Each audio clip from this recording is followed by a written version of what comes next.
To jama'a assalamu alaikum, barkanku da zuwa tasha mai albarka, labarai da dumi sa bisa yadda tsohon gwamnan Kaduna wato Nasiru El-Rufai ya yi tashin auren zabi daga jam'iyyarsa ta APC ya koma SDP. To masu saurare, na san wasu za su so su ji meye makasudinsa kuma me yasa ya koma wannan jam'iyyar, kuma ba komai ne yasa ya koma jam'iyyar nan ba. Wasu suna cewa shi aka bude, su kuma suna cewa shigar da ito, duk ƙarya ne. Ba kowa ne kafa jam'iyyar nan ba face Nasiru El-Rufai, shi kafa jam'iyyarsa da kansa.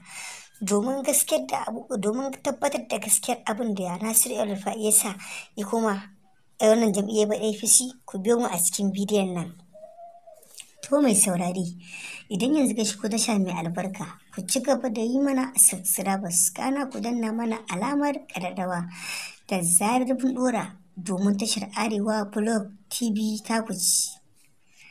Abin da ya sa Nasiru El-Rufai ya buɗe jam'iyyar nan SDP ba kuma ne isa ya buɗe ba, kuma ba kuma ne isa ya buɗe ta ba saboda waɗannan dalilan ne. Ya tona wa gwamnati asiri, kuma ya tona wa shugaban ƙasar Najeriya wato Bola Ahmed Tinubu asiri, bisa yadda ya ga ana wa Najeriya cin ƙawara, ana mata hawan ƙawara, babu duba abin da zai je ya dawo. Hakan na isa suke bidiyo kuma suke sanarwa mai zafi bisa yadda ake ce masa kar a ce ya fita babu sayarwa, kuma kar a ce ya fita babu dubawa.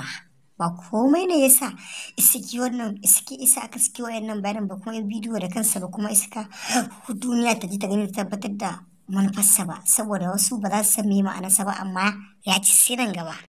Komawar tsohon gwamna El-Rufai jam'iyyar SDP ya jawo raɗe-raɗe, kuma ya ja ƙarshen raɗe-raɗen bisa yadda wasu suke ganin kamar abin anya gaske ne, kuma abin zai yiwu. To Bahaushe ya ce wai gani ya kori ji. Abubuwan da El-Rufai yake nan, kuma wannan shine tabbacin abin da ya sa El-Rufai ya bar jam'iyyarsa ta APC ya koma wannan jam'iyya, ya ce mai alamar nasara. Ya ce duk mutanen da suke so su zo a haɗa kai da gwiwa a gina ƙasa, kuma a zama tsintsiya ɗaya maɗori ƙwaya ɗaya, ba wai a zo ɗaura tsintsiya zan ta kwanci ba.